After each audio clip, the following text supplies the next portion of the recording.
أعوذ بالله من الشيطان الرجيم. بسم الله الرحمن الرحيم. السلام عليكم ورحمة الله تعالى وبركاته. بسم الله الرحمن الرحيم. InsyaAllah kita mulakan majlis kita pada malam ini dengan umul kitab, dengan pahala Fatihah kita bacakan nanti kita hadiahkan kepada Rasulullah sallallahu alaihi wasallam, ahli keluarganya, sahabat-sahabatnya, tabi'in, tabi'in, ulama-ulama mutaqaddimin, mutaakhirin, ulama zaman, khususnya kepada Al-Imam An-Nawawi rahimahullah ta'ala yang telah mengarang kitab Riyadhus Salihin min kalami Sayyidil Mursalin sallallahu alaihi wasallam. Seterusnya kita hadiahkan Al-Fatihah kepada pejuang-pejuang agama Allah Subhanahu wa ta'ala, para syuhada, terutamanya sahabat-sahabat kita yang ada di Palestin, di Mesir, di Syria, di Rohingya, di Marawi, di Malaysia. Seterusnya kita hadiahkan Al-Fatihah kepada para salihin, wali-wali Allah, para muttaqin, para syakirin. Seterusnya kepada kedua ibu bapa kita, guru-guru kita, kaum keluarga kita, kaum muslimin dan muslimat. Al-Fatihah. A'udzu billahi minasy syaithanir rajim. Bismillahirrahmanirrahim. الحمد لله رب العالمين الرحمن الرحيم مالك يوم الدين إياك نعبد وإياك نستعين اهدنا الصراط المستقيم صراط الذين أنعمت عليهم غير المغضوب عليهم ولا الضالين آمين. InsyaAllah untuk menambah baik lagi majlis kita pada malam ni, marilah sama-sama kita berselawat ke atas Nabi sallallahu alaihi wasallam. Semoga dengan kita berselawat ke atas Nabi sallallahu alaihi wasallam, Allah Subhanahu wa taala menambah lagi keberkatan, keredaan, rahmat, dan lebih-lebih lagi kita mengharapkan Allah Subhanahu wa taala mengampuni segala dosa kita insya-Allah. Bismillahirrahmanirrahim. اللهم صل على سيدنا محمد النبي الأمي وعلى آله وصحبه وبارك وسلم. اللهم صل على سيدنا محمد النبي الأمي وعلى آله وصحبه وبارك وسلم. اللهم صل على سيدنا محمد النبي الأمي وعلى آله وصحبه وبارك وسلم. اللهم صل على سيدنا محمد النبي الأمي وعلى آله وصحبه وبارك وسلم. اللهم صل على سيدنا محمد النبي الأمي وعلى آله وصحبه وبارك وسلم. اللهم صل على سيدنا محمد النبي الأمي وعلى آله وصحبه وبارك وسلم. اللهم صل على سيدنا محمد النبي الأمي وعلى آله وصحبه وبارك وسلم. اللهم صل على سيدنا محمد النبي الأمي وعلى آله وصحبه وبارك وسلم. اللهم صل على سيدنا محمد النبي الأمي وعلى آله وصحبه وبارك وسلم. اللهم صل على سيدنا محمد النبي الأمي وعلى آله وصحبه وبارك وسلم. بسم الله الرحمن الرحيم. الحمد لله رب العالمين وبه نستعين على أمور الدنيا والدين. والصلاة والسلام على سيد المرسلين خاتم النبيين محمد صلى الله عليه وآله وصحبه وسلم وعلى آله وأصحابه وتابع تابعا لهم بإحسان إلى يوم الدين.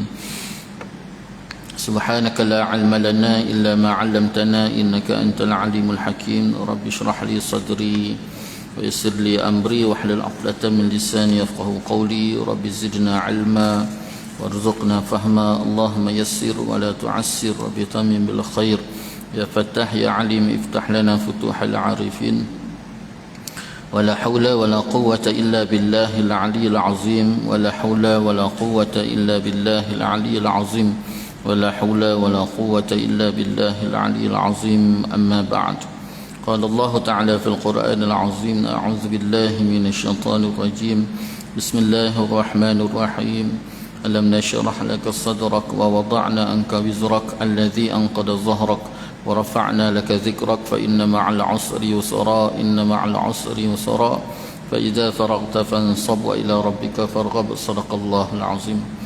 Alhamdulillah, pertama-tamanya marilah sama-sama kita merafakkan rasa syukur kita ke hadrat Allah Subhanahu wa taala. Dengan keizinan Allah Subhanahu wa taala dapat sama-sama kita bertemu dan kita bersua lagi pada malam ini, dan sama-sama kita mengharapkan semoga pertemuan kita pada malam ini Allah Subhanahu wa taala penuhkan dengan keberkatan, keredaan, rahmat, dan lebih-lebih lagi kita mengharapkan keampunan daripada Allah Subhanahu wa taala. InsyaAllah tuan-tuan, kita akan sambung lagi bacaan kitab Riyadhus Salihin min kalami Sayyidil Mursalin sallallahu alaihi wa alihi wasallam yang telah disusun hadis-hadis Nabi sallallahu alaihi wa alihi wasallam ini oleh Al-Imam An-Nawawi rahimahullah taala. Masih lagi perbincangan kita pada bab yang ketiga, iaitu sabar.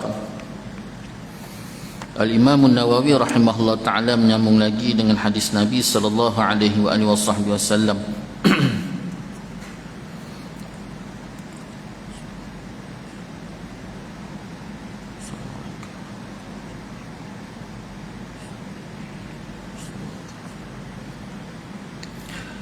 وعن أبي يحيى صحيب بن سنان وعن أبي يحيى صحيب بن سنان رضي الله عنه قال رسول الله صلى الله عليه وآله وصحبه وسلم عجبا لأمر المؤمن إن أمره كله له خير وليس ذلك لأحد إلا لمؤمن إن أصابته سراء شكر فكان خيرا له وإن أصابته ضراء صبر فكان خيرا له. رواه مسلم. Hadis yang ke-28 daripada Abu Yahya.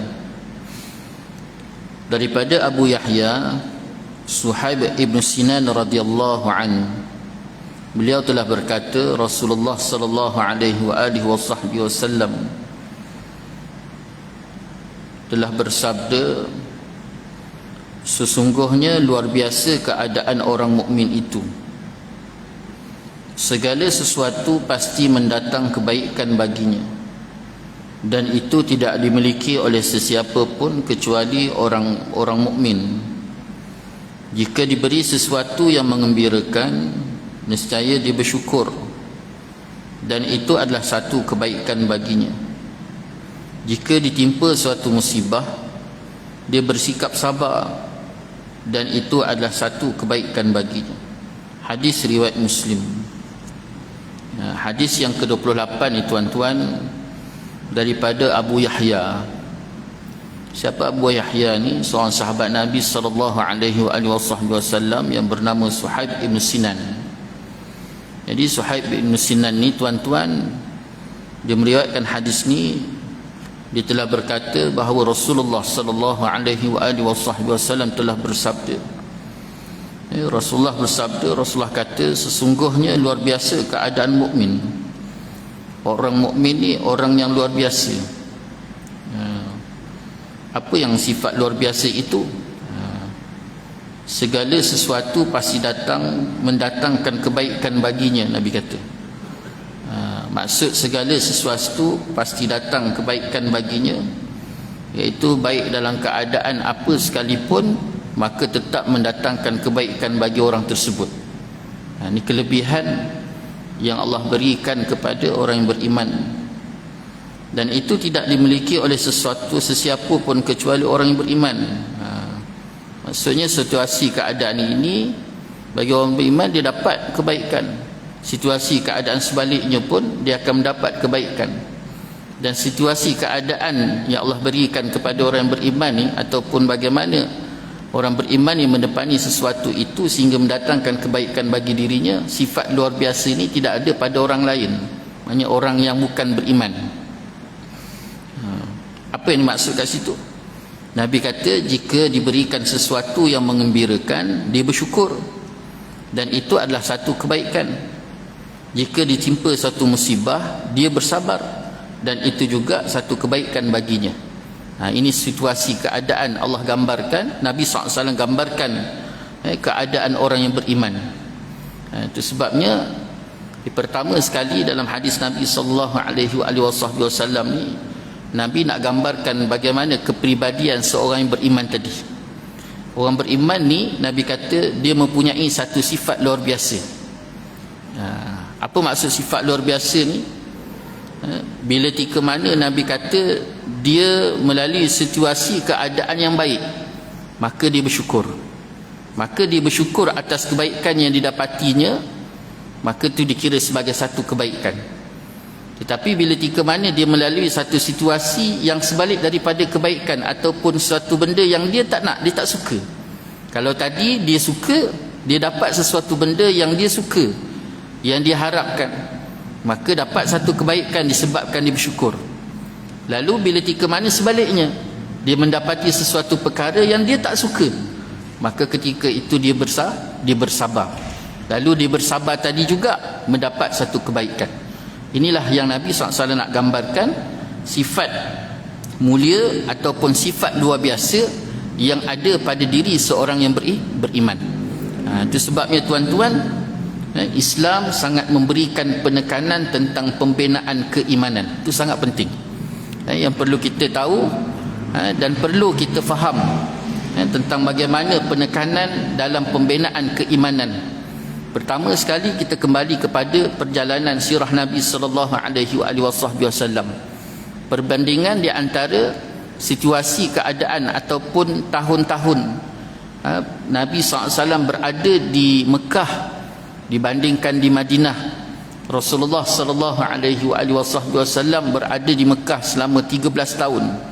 Jauh lebih panjang masa Rasulullah SAW itu berada di Mekah dibandingkan Rasulullah SAW berada di Madinah yang hanya ada 10 tahun.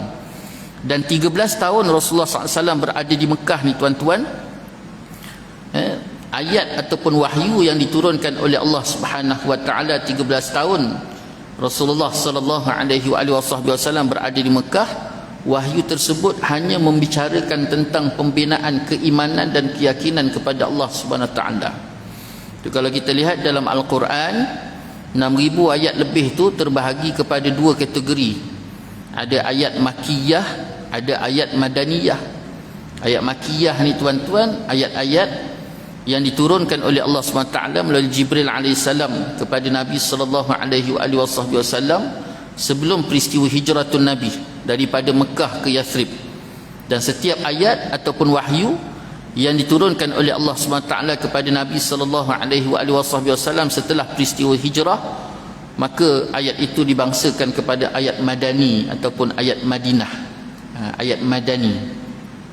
Jadi ayat-ayat Maki ni tuan-tuan, kebanyakannya dan majoriti ayat tersebut membicarakan tentang iman, pembinaan keimanan.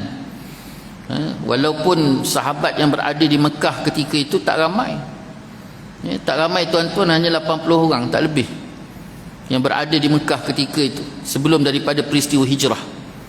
Tetapi keimanan mereka itu tuan-tuan adalah contoh yang sangat baik, sehingga kan banyak hadis-hadis Nabi SAW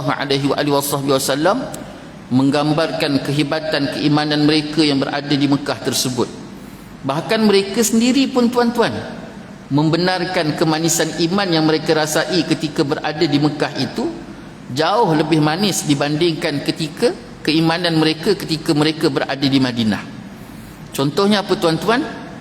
Contoh kalau kita lihat satu hari Bilal bin Rabah, Bilal bin Rabah ni tuan-tuan dia demam. Ketika tu sudah berada di Madinah. Bilal bin Rabah ni demam. Bila demam saja, lepas demam kebah. Waktu dia kebah tu tuan-tuan, selepas daripada baik demam tadi, dia seringkali berpaling arah mukanya tu ke Mekah.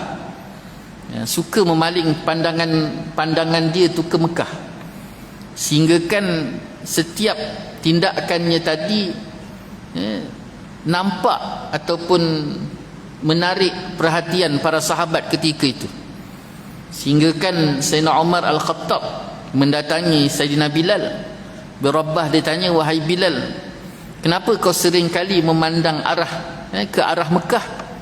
Adakah engkau merindui Mekah? Lalu jawab Sayyidina Bilal kata, tak. Dia kata, aku tak rindu kampung halaman, tidak rindu Mekah, dia kata. Jadi Sayyidina Umar tanya lagi, kalau engkau tak rindukan Mekah, jadi kenapa kau sering kali memaling arah pandangan kau ke arah Mekah? Lalu Sayyidina Bilal kata, walaupun aku berada di Madinah dalam keadaan bebas melakukan keimanan kepada Allah SWT, ketaatan dan pengabdian pada Allah, tidak ada sebarang tekanan, tidak ada sebarang siksaan, tetapi ku rasakan jauh manis keimanan aku ketika ku berada di Mekah. Walaupun keberadaan aku di Mekah itu, iman aku tu disekat, dengan keimanan aku diseksa, dengan kepelbagaian siksaan yang diberikan, yang dikenakan ke atas Sayyidina Bilal bin Rabah. Tapi Sayyidina Bilal kata apa? Di sana jauh lebih manis ku rasakan keimanan kepada Allah Subhanahu wa ta'ala. Ini bagaimana hebatnya keimanan 80 orang sahabat, tuan-tuan, yang berada di Mekah. Itu sebabnya para sahabat yang berada di Mekah ketika diseksa, tuan-tuan, kepelbagaian suasana keadaan, bila tika mana pembesar-pembesar Quraisy Mekah mendatangi Rasulullah sallallahu alaihi wasallam. Dia orang datang jumpa Rasulullah sallallahu alaihi wasallam, nak berikan pilihan, tawaran kepada Rasulullah. Wahai Muhammad, kami berikan tawaran kepada engkau. Kalau engkau nak jadi pembesar, nak jadi raja, kami angkat engkau sebagai raja. Kalau engkau nak harta, maka kami akan himpunkan seluruh harta yang berada di Mekah ini dan kami berikan kepada engkau. Kalau engkau nakkan perempuan, wanita, maka akan kami himpunkan seluruh wanita yang cantik-cantik dan kau pilih berapa ramai yang kau mahu. Tapi hanya satu permintaan kami, kau berhenti daripada dakwah. Berhenti daripada dakwah. Apa kata Rasulullah sallallahu alaihi wasallam? Rasulullah kata, sekalipun diletakkan sebelah kananku matahari dan sebelah kiriku bulan, tetap ku teruskan kerja-kerja dakwah yang telah diamanahkan oleh Allah Subhanahu wa taala ke atasku. Akhirnya tuan-tuan, dengan rasa hampa pembesar-pembesar Quraisy ni datang jumpa Rasulullah nak berikan tawaran ditolak. Akhirnya mereka melakukan gerak usaha yang keras, kasar. Itu yang akhirnya tuan-tuan terjadi peristiwa perjanjian yang dibuat oleh pembesar-pembesar Quraisy, sekatan ekonomi yang dikenakan kepada Rasulullah SAW, para sahabat dan sesiapa sahaja yang bersama Nabi SAW. Berapa lama tuan-tuan sekatan ekonomi ni? Pembesar Quraisy mereka buat satu perjanjian, surat, kemudian ditandatangani oleh seluruh pembesar-pembesar Quraisy Mekah. Dan isi kandungan itu tuan-tuan, di antaranya tidak ada seorang pun dibenarkan untuk melakukan muamalah, jual beli dengan Muhammad, sahabat dia dan sesiapa sahaja yang bersama dengan dia. Satu.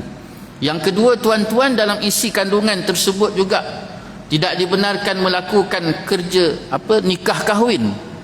Nikah kahwin tak boleh. Baik sama ada yang berada di dalam Mekah maupun berada di luar Mekah. Jadi perjanjian ini telah ditandatangani oleh pembesar-pembesar Quraisy.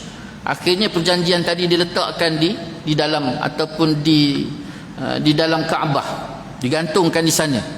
Berapa lama terjadi peristiwa ni tuan-tuan? Sekatan ekonomi ni terjadi selama 4 tahun. 4 tahun tuan-tuan. Bukan satu masa yang pendek, satu masa panjang. Sehingga kan para sahabat ketika tu putus makanan. Tak ada makanan tuan-tuan, tak boleh nak buat jual beli. Nak beli tak boleh, nak jual tak boleh, baik berada dalam Mekah maupun luar Mekah. Tak boleh. Orang luar Mekah pula masuk dalam Mekah tuan-tuan nak buat jual beli dengan Rasulullah SAW, dengan para sahabat, dengan sesiapa sahaja yang bersama dengan Nabi, tak boleh. disebabkan perjanjian-perjanjian tadi. Sehingga kan tuan-tuan bukan hanya sekadar sekatan ekonomi, ketika itu juga Rasulullah dan para sahabat dan siapa sahaja yang bersama Nabi SAW akan diseksa setiap hari. Setiap hari ada je para sahabat yang akan diseksa. Di antaranya tuan-tuan, di antaranya Bilal bin Rabah, di antaranya Khabbab, kemudian tuan-tuan ramai lagi para sahabat, Umair. Jadi semuanya tu hampir setiap hari tuan-tuan diseksa. Sehingga kan sampai satu hari Allah nak gambarkan betapa hebatnya keimanan mereka, keyakinan mereka kepada Allah SWT dengan iman yang sangat hebat, iman yang sangat baik dalam diri mereka, mempunyai satu persepsi yang lain, kelainan. Ini yang Nabi SAW sebut apa? Orang beriman ni dia mempunyai keadaan yang sangat luar biasa. Cara fikir kita ni tuan-tuan, dia balik kepada sejauh mana baik ataupun tidak keimanan yang kita bina dalam diri kita. Iman yang semakin baik dengan Allah SWT, maka dia membentuk satu pemikiran yang sangat-sangat berbeza dengan orang yang tidak beriman ataupun yang tidak berapa baik keimanan dia. Cuba bayangkan tuan-tuan, sehinggakan dalam peristiwa sekatan ekonomi tersebut, satu hari tuan-tuan, para sahabat tidak didatangi oleh musyrikin Mekah untuk diseksa, untuk menyeksa mereka itu. Musyrikin Mekah tak datang hari itu tuan-tuan seksa mereka. Sehingga sampaikan tuan-tuan, waktu tergelincir matahari tadi, mereka para sahabat keluar rumah beramai-ramai, berhimpun di satu tengah tanah lapang, dan mereka berlutut pada Allah Subhanahu Wa Taala. Mereka berdoa, wahai Allah, kenapa pada hari ini ya Allah Kau tidak datangkan musuh-musuhmu untuk menyeksa kami ya Allah? Adakah Engkau tidak lagi mahu mendengar rintihan-rintihan kami ya Allah? Adakah Engkau tidak mahu pandang kami dengan pandangan rahmat-Mu ya Allah? Masya Allah tuan-tuan, lainnya punya cara fikir para sahabat ketika itu, dengan keimanan yang sangat baik berada dalam diri mereka. Mereka sampai tahap melihat bahawa seksaan yang datang pada diri mereka ketika itu adalah sebagai satu tanda pandangan rahmat kasih sayang Allah SWT ke atas mereka. Berbeza kita sangat berbeza tuan-tuan. Ini saja dah cukup menggambarkan bagaimana keadaan iman yang ada dalam diri kita. Kita bila Allah Ta'ala bagi kesenangan tuan-tuan, kita syukur, Alhamdulillah. Tapi bila Allah Ta'ala bagi kesusahan, kepayahan, kita rasakan macam Allah Ta'ala tak sayang kita. Ini berbeza keimanan mereka dan keimanan kita. Itu sebabnya tuan-tuan, kenapa Islam sangat-sangat memberikan penekanan tentang pembinaan keimanan, sehingga disebut awwaluddin ma'rifatullah. Awal-awal agama adalah kenal Allah. Itu sebabnya penting dan sangat-sangat pembinaan keimanan dalam diri kita. Dalam nak membina keimanan ni pula, ulama menggaris pandukan macam mana kita nak bina iman. Maka ketika itu ulama lakarkan perkara pertama sekali tuan-tuan untuk membina keimanan sehingga jadi sedemikian ni tuan-tuan, hebatnya golongan ni.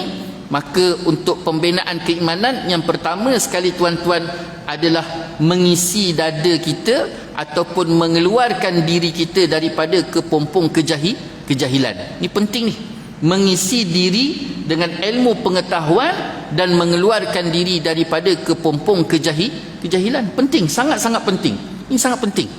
Itu sebabnya tuan-tuan, kalau kita lihat pertama sekali bagaimana Allah SWT turunkan wahyu. Yang pertama membicarakan tentang ilmu. Dalam suratul Alaq, Bismillahirrahmanirrahim, Iqra bismi rabbikal ladzi khalaq, khalaqal insana min 'alaq, Iqra wa rabbukal akram, alladzi 'allama bil qalam, 'allamal insana ma lam ya'lam. 5 ayat yang menjadi wahyu yang pertama diturunkan oleh Allah SWT kepada Nabi sallallahu alaihi wasallam. 5 ayat ini tuan-tuan membicarakan tentang ilmu pengetahuan secara keseluruhan. Kalau kita fikir logik akal, sepatutnya secara logik akal kita yang tak ada ilmu, yang terbatas cara fikir, yang terbatas pengetahuannya, kita rasa sepatutnya kalau patutlah wahyu yang pertama diturunkan iaitu suratul Ikhlas. Qul huwallahu ahad, Allahus samad, lam yalid wa lam yulad wa lam yakul lahu kufuwan ahad. Kenapa tuan-tuan? Kerana suratul Ikhlas ini membicarakan tentang Allah, memperkenalkan Allah SWT kepada kita. Dan sepatutnya turun satu ikhlas dulu. Kenapa? Kerana Allah memperkenal, sepatutnya Allah memperkenalkan diri dia. Tapi tak tuan-tuan, kenapa suatu alat tadi Nabi SAW dan juga para sahabat ulama tafsir menyatakan Allah nak gambarkan kepada kita betapa besarnya pentingnya ilmu pengetahuan kepada kita tuan-tuan. Sebabnya musuh-musuh Islam, kalau kita lihat, mereka nak berdepan dengan umat Islam ni secara berdepan, secara perang, secara bersenjata tuan-tuan, dia tak mampu. Kerana orang yang turun pergi berjihad fisabilillah ni tuan-tuan, dah tentu dia mempunyai keimanan yang sangat baik pada Allah. Dan keberadaan mereka di fisabilillah, di medan jihad ni tuan-tuan, dah tentu keinginan dan cita-cita mereka adalah kematian, bukan untuk mempertahankan kehidupan. Nak hidup tak? Orang yang pergi berjihad ni dia nak mati. Itu sebabnya musuh-musuh Islam ni tuan-tuan, orang Talif Barat terutamanya pada kita pada hari ini tuan-tuan, mereka tahu kalau mereka berdepan dengan umat Islam, dia takkan berjaya dengan menggunakan senjata. Jadi dia kaji, dilihat, teliti, akhirnya mendapati kelemahan umat Islam ni berpunca daripada kejahilan, tanpa ada ilmu pengetahuan, sehingga akhirnya umat Islam ni tuan-tuan berjalan atas dasar saya rasa, logik akal semata-mata, nafsu, timbal balik. Itu sebabnya penjajah bila masuk ke tanah Melayu, ini sejarah yang memang kita tak boleh nak ubah. Sejarah bila penjajah, utamanya tuan-tuan, kalau kita lihat yang terjadi pada tahun 500, mereka masuk, panggil apa tuan-tuan masa tu, penjajah waktu tu,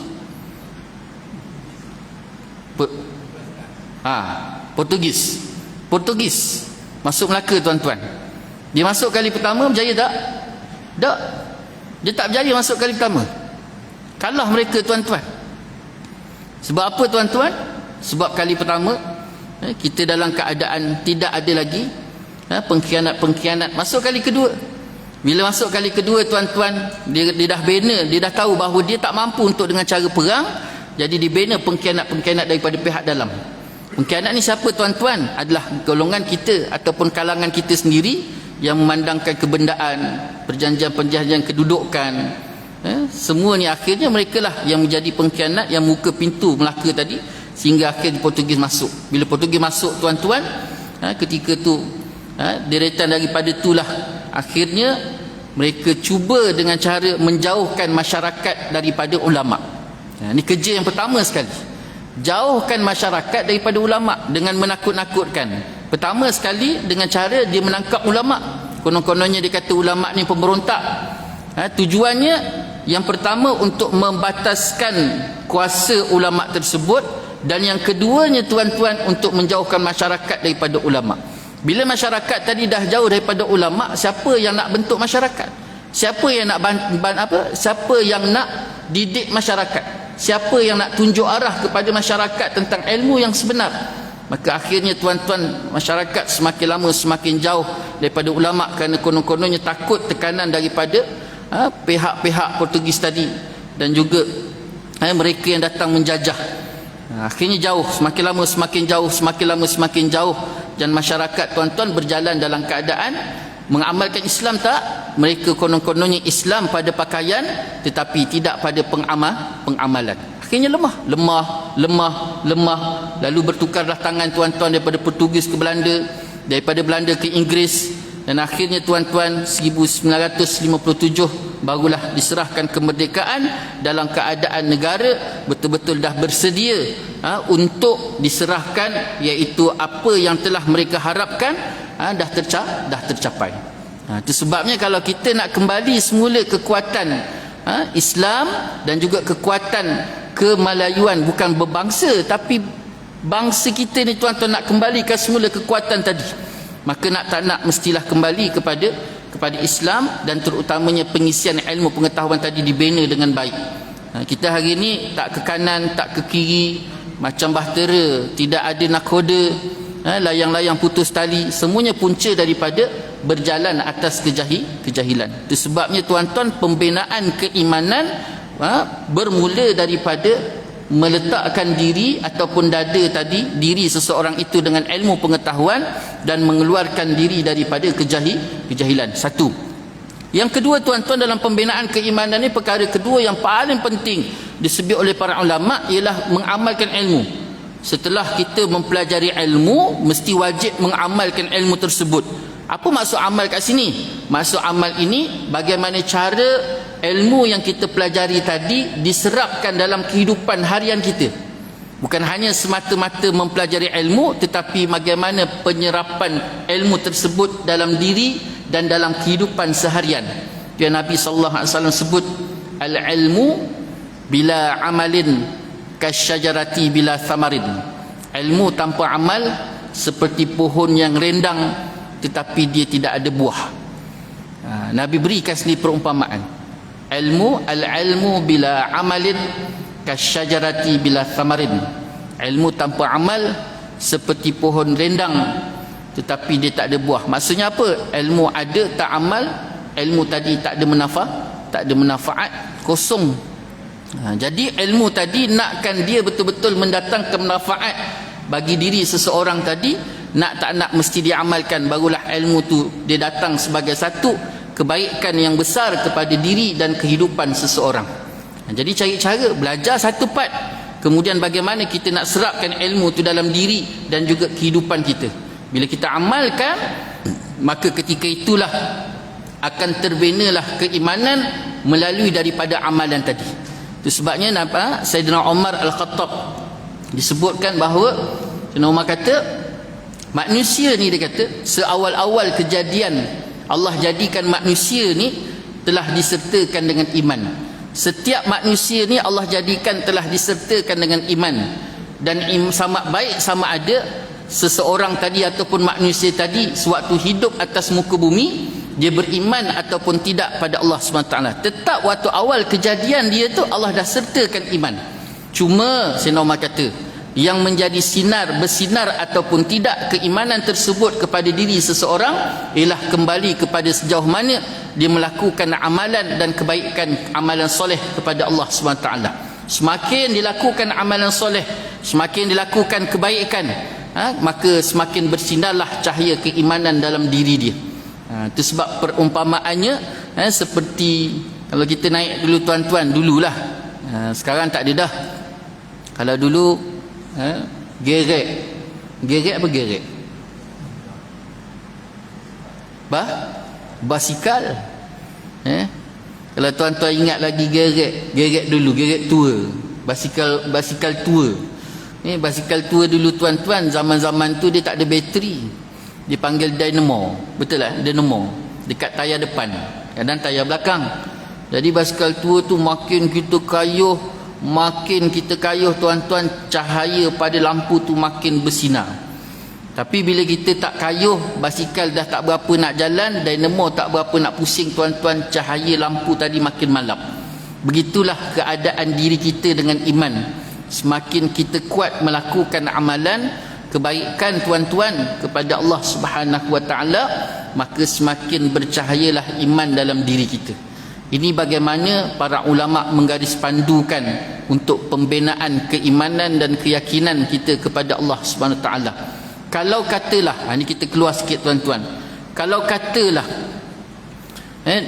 nuntut ilmu sudah, amal sudah, tapi iman tak bercahaya-cahaya juga, masih lagi timbul keraguan, masih lagi timbul rasa takut, masih lagi timbul rasa sangsi, masih lagi timbul pelbagai perasaan-perasaan negatif dalam diri dia ketika meniti kehidupan. Ulama sebut setidak-tidaknya periksa dua perkara.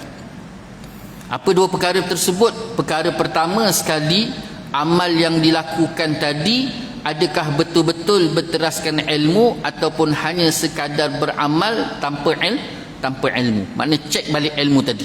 Kalau kata solatnya tadi tu betul-betul berpandukan ilmu ataupun tidak. Itu sebabnya nak tak nak dia kena balik-balik semula kepada ilmu tadi. Kena cari, kemudian barulah diamalkan dengan baik. Betul-betul berpandukan ilmu. Itu penting yang pertama. Yang kedua ulama sebut, lihat pula sejauh mana keikhlasan. Ikhlas ni tuan-tuan, baik sama ada pertama sekali ikhlas dalam menuntut ilmu, dan yang kedua ikhlas dalam melakukan amal soleh tadi. Dua-dua kena ikhlas tu. mendatangi majlis ilmu, nak menuntut ilmu kena ikhlas, betul-betul kerana Allah SWT, betul-betul kerana mencari redha Allah, betul-betul kerana mengharapkan hidayah daripada Allah Subhanahu wa taala, bukan perkara lain.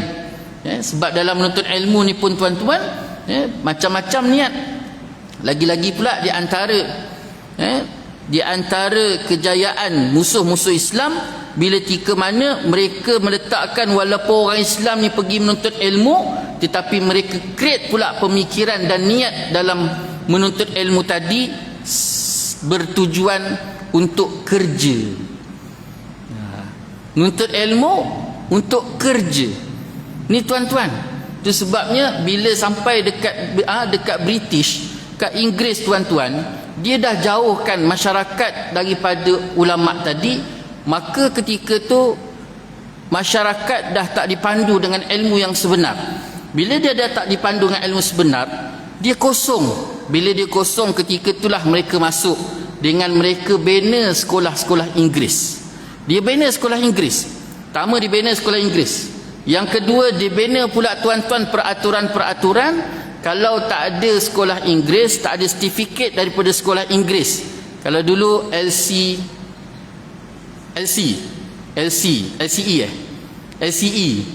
SPM MCE tak boleh kerja kerajaan. Ni di antara dia create ni benda ni, sehingga sampaikan satu tahap masyarakat kalau tak pergi sekolah Inggeris, tak ada benda ni, dia tak boleh.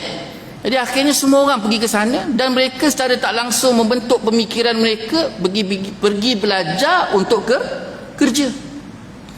Pergi belajar untuk kerja. Sedangkan menuntut ilmu, Islam garis pandukan mesti kerana Allah, bukan kerja. Apa hasilnya tuan-tuan? Hampir 100 tahun hari ni baru kita nampak hasil je. Hasilnya apa tuan-tuan? Tahun ni KPM keluarkan satu demi satu berita. Salah satunya tuan-tuan, 30% pelajar yang mengikuti SPM tahun ni, sepatutnya tuan-tuan 30% tu tak ada. Kemana mereka yang sepatutnya ke SPM? Satu. Yang keduanya pula yang mengikuti SPM tahun ni tuan-tuan, ini cerita tahun ni, rentetan daripada tahun lepas. Tahun ni tuan-tuan 100% yang ikut pula SPM, hanya 27% saja yang sambung belajar. Maknanya 73% lagi tuan-tuan tak sambung belajar selepas SPM.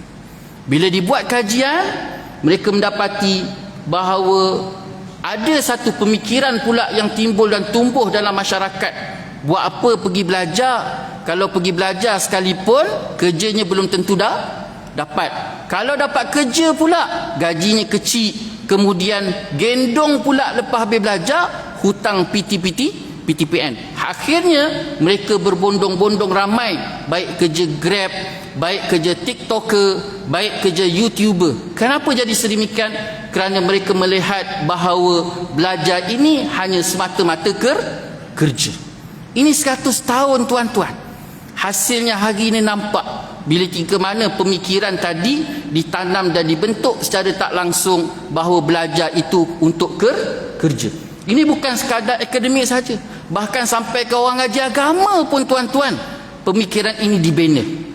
Itu sebabnya kita kena kembali balik, memperbaiki cara fikir masyarakat dan niat dalam melakukan setiap kerja. Terutamanya permulaan langkah kita dalam menuntut ilmu, mestilah menuntut ilmu betul-betul ikhlas kerana Allah. Allah suruh pergi belajar, kita pergi belajar. Pandai tak pandai, faham tak faham, besok kerja apa, jadi apa, itu semuanya urusan Allah. Yang Allah suruh adalah pergi belajar. Azan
Hadirin hadirat muslimin muslimat yang dirahmati oleh Allah Subhanahu wa taala. Itu sebabnya tuan-tuan, dalam hadis Nabi sallallahu alaihi wasallam ni, Nabi menggambarkan bagaimana betapa besar pentingnya iman. Dengan keimanan yang benar-benar baik membentuk kepribadian diri seseorang tu yang luar biasa. Sehingga apa sekalipun situasi keadaan sama ada baik ataupun tidak baik, maka dua-dua itu akan mendatangkan kebaikan pada diri seorang. Allah datangkan sesuatu benda yang baik pada diri dia, dia bersyukur pada Allah Subhanahu Wa Taala. Bila sebaliknya Allah datangkan sesuatu benda yang tidak baik, mungkin sesuatu benda yang dia tidak suka ataupun dipanggil juga sebagai musibah, maka ketika itu dia bersabar. Tidak mungkin, Nabi kata benda ni tak akan didapati pada golongan lain kecuali hanya orang yang beriman. Itu sebabnya tuan-tuan, kita tak boleh hanya membicarakan tentang iman, tapi bagaimana pembinaan keimanan tadi tu. Itu sebabnya dua perkara asas teras tu kena betul-betul diperbaiki, dan akhirnya barulah terbinanya keimanan sebagaimana yang dikendaki oleh Allah Subhanahu Wa Taala dan yang diperkatakan oleh Nabi sallallahu alaihi wasallam. Pertama sekali tadi tentang majlis ilmu ataupun mengisi dada kita, diri kita dengan ilmu pengetahuan, dikeluarkan daripada kepompong kejahilan. Dan juga yang kedua, beramal dengan ilmu. Dua perkara ni sangat penting, dan dua-dua keadaan ni pula tuan-tuan mesti pastikan tujuan paling besar setiap dua perkara dilaksanakan tadi mestilah betul-betul hanya semata-mata mencari keredaan Allah SWT, ataupun dalam arti kata lain ikhlas, buat kerana Allah, harap redha Allah, harapkan kebaikan daripada Allah, harapkan taufik hidayah daripada Allah. Tidak ada benda lain, bukan kerana kerja, bukan kerana kedudukan, bukan kerana harta, bukan keperluan-keperluan ataupun dipanggil instant. Hari ni ada mi segera, instant, segera, kebaikan segera. Sebab bagi orang beriman ni kebaikannya tak ada lain kecuali hanya akhirat, hanya semata-mata mengharapkan akhirat. Ya Allah Ta'ala janji maliki yaumiddin, dia hanya memandang akhirat saja. Dunia ni dia tahu bahawa kalau Allah Ta'ala bagi dia baik sekalipun bentuk ujian. Allah Ta'ala bagi yang tak baik pun ujian. Sihat ujian, sakit ujian, susah ujian, senang ujian, ada harta ujian, miskin ujian, hina ujian, dihormati ujian, semua bentuk ujian. Suami baik ujian, suami tak baik ujian, isteri baik ujian, isteri tak baik ujian, anak baik ujian, anak tak baik ujian, semua bentuk ujian tuan-tuan. Maka semuanya tu tak ada benda yang kita boleh rasakan satu kebaikan ataupun satu benda yang kita banggakan, kerana bagi orang beriman dia akan melihat hanya semata-mata akhirat, dan dunia ini bagaimana keadaan sekalipun tetap dia duduk dalam keadaan situasi ujian. Itu sebab kalau Allah bagi baik pun dia rasa bersyukur, Allah Ta'ala bagi dia tak baik dia tetap sabar dan kembali kepada Allah Subhanahu Wa Ta'ala. Alladzina idza asabatuhum musibatun qalu inna lillahi wa inna ilaihi raji'un. Bila datang satu musibah, dia balik pada Allah, mengembalikan diri dia dan musibah tadi kepada Allah untuk mengatur dan memberikan sebesar-besar kebaikan, insya-Allah. Semoga kita baik di dunia dan baik di akhirat, dan semoga Allah Ta'ala bina keimanan dalam diri kita, dan Allah berikan kita kepimpinan, taufik, hidayah, inayah. Begitu juga pasangan kita, anak keturunan kita, sahabat handai kita. Rabbana atina fid dunya hasanah wa fil akhirati hasanah wa qina azabannar. Jadi sekadar dulu tuan-tuan yang dapat kita kongsi bersama pada malam ini. Yang baik itu daripada Allah Subhanahu Wa Taala, yang tidak baik itu menunjuk kelemahan saya sendiri. Mohon maaf di atas segala salah kata, salah bicara. Mohon maaf di atas segala-galanya. Insya-Allah kita tangguh majlis dengan tasbih kafarah dan subhanakallah bihamdika asyhadu an la ilaha illa anta astaghfiruka wa atubu ilaik. Bismillahirrahmanirrahim. Wal 'asri innal insana lafi khusr illa alladhina amanu wa 'amilus solihat wa tawasaw bil haqq wa tawasaw bis sabr. A'udzu billahi minasyaitonir rajim. Bismillahirrahmanirrahim. Alhamdulillahirabbil alamin. Wassallallahu ala sayyidina Muhammad wa ala alihi wa sahbihi wa baraka wa sallam. Allahumma rabbana zalamna anfusana wa illam taghfir lana wa tarhamna lanakunanna minal khasirin. Allahumma rabbana hab lana min azwajina wa zurriyyatina qurrata a'yun waj'alna lil muttaqina imama. Rabbana la tuzigh qulubana ba'da idh hadaytana wa hab lana min ladunka rahmah innaka antal wahhab. Rabbana atina fid dunya hasanah wa fil akhirati hasanah wa qina adzaban nar. Wassallallahu ala sayyidina Muhammad wa ala alihi wa sahbihi wa baraka wa sallam. Walhamdulillahi rabbil alamin. Taqabbalallahu minkum. Wabillahi taufiq wal hidayah. Wassalamu alaikum warahmatullahi taala wabarakatuh.